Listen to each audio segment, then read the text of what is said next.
नमस्कार। नमस्कार अड्डा साहब। अड्डा साहब? अरे भैया मैं कोई अड्डा वड्डा साहब नहीं हूँ, मैं चड्डा साहब हूँ। हाँ चड्डा साहब। हाँ बोलिए। चड्डा साहब वो आपका माल हमने तैयार कर दिया। जी हाँ। माल? कैसा माल? कौन सा माल? कहाँ का माल? आप लोग कौन है यार? शायद आपने हमें पहचाना नहीं। साहब आपने हमें 5 लाख रुपए एडवांस दिया है और हमने आपका 80 लाख का माल तैयार कर दिया है। आप भूल रहे हैं। मैं भूल रहा हूँ? जी हाँ। तो भैया ऐसा करो, अब आप लोग भी भूल जाओ, भूल जाओ। ये क्या कह रहे हैं अड्डा साहब? चड्डा साहब। चड्डा साहब ऐसा मजाक मत कीजिए, हम लोग बर्बाद हो जाएंगे। हमारे दिल की धड़कनें बंद हो जाएंगी। अरे आपके दिल की धड़कन रुक जाएगी तो इसमें मैं क्या कर सकता हूँ यार? ठीक है, अगर आप कुछ नहीं कर सकते तो मत कीजिए, हम सेठ जी से मिलना चाहते हैं। हाँ आप राइट जाके लेफ्ट मुड़ जाइए। Thank you. नमस्ते। सेठ जी एसी रूम में बैठे हैं। सेठ जी ये क्या, आपका मैनेजर कह रहा आप हमारे माल की डिलीवरी नहीं लेना चाहते? ऐसा गजब मत कीजिए सेठ जी, हमारा माल, हमारा घर बार सब नीलाम हो जाएगा, हम बर्बाद हो जाएंगे सेठ जी। यही तो मैं चाहता हूं।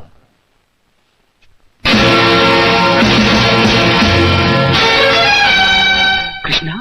हाँ वही आप लोगों का 2 कौड़ी का नौकर कृष्णा।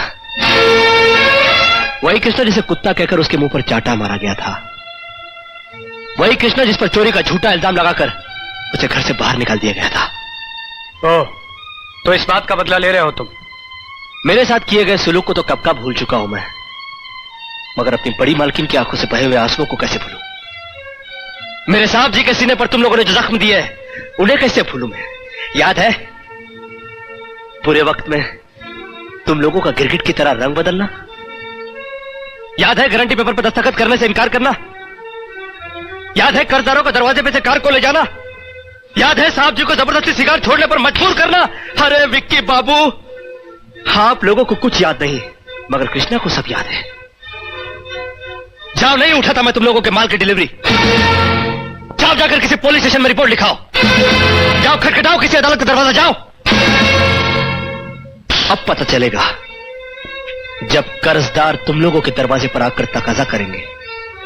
अब पता चलेगा जब तुम लोगों के घर की नीलामी होगी। अब पता चलेगा जब तुम लोगों की मिल में ताला लगेगा। हाँ, अब पता चलेगा। अब यहां खड़े क्यों? जाओ जाओ, निकलो ऐसे, जाओ। इससे पहले कि मेरे दरबार आकर तुम्हें यहां से धक्के मारकर निकाल दे, निकल जाओ यहां से। मैं कहता हूं निकल जाओ।